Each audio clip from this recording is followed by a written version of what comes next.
Dans cette vidéo, je vais t'expliquer comment poser une soustraction en colonne. Nous allons commencer par chercher le résultat de la soustraction 26 moins 5. Tu connais déjà certainement le résultat, mais nous allons apprendre à poser la soustraction en colonne. 26, c'est 2 dizaines et 6 unités. Nous allons retirer 5 unités. Nous écrivons donc 5 dans la colonne des unités.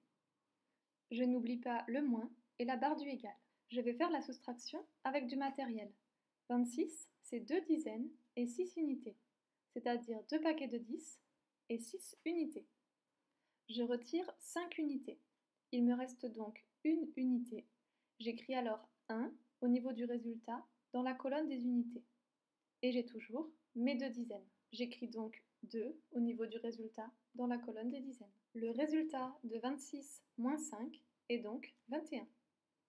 Maintenant, je vais vous montrer comment calculer 32 moins 5. 32, c'est 2 unités et 3 dizaines. Je te demande de retirer 5 unités. J'écris donc 5 dans la colonne des unités. Je n'oublie pas le moins et la barre du égal.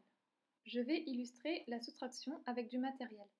32, c'est 3 dizaines, donc 3 paquets de 10, et 2 unités. Comment faire pour retirer 5 unités? Je suis obligée de casser une dizaine. Je n'ai donc plus 3 dizaines, mais seulement plus que 2. Et je n'ai plus 2 unités, mais 12. Regarde bien ce qui s'est passé au niveau du calcul. J'ai cassé une des 3 dizaines.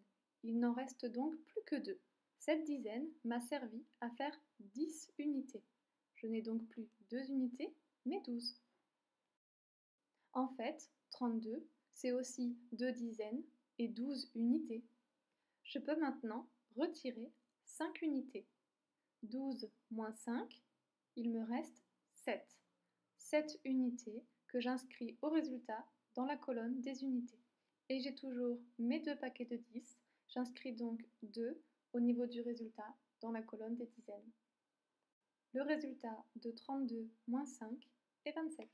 Maintenant que vous savez comment poser une soustraction en colonne, à vous de jouer!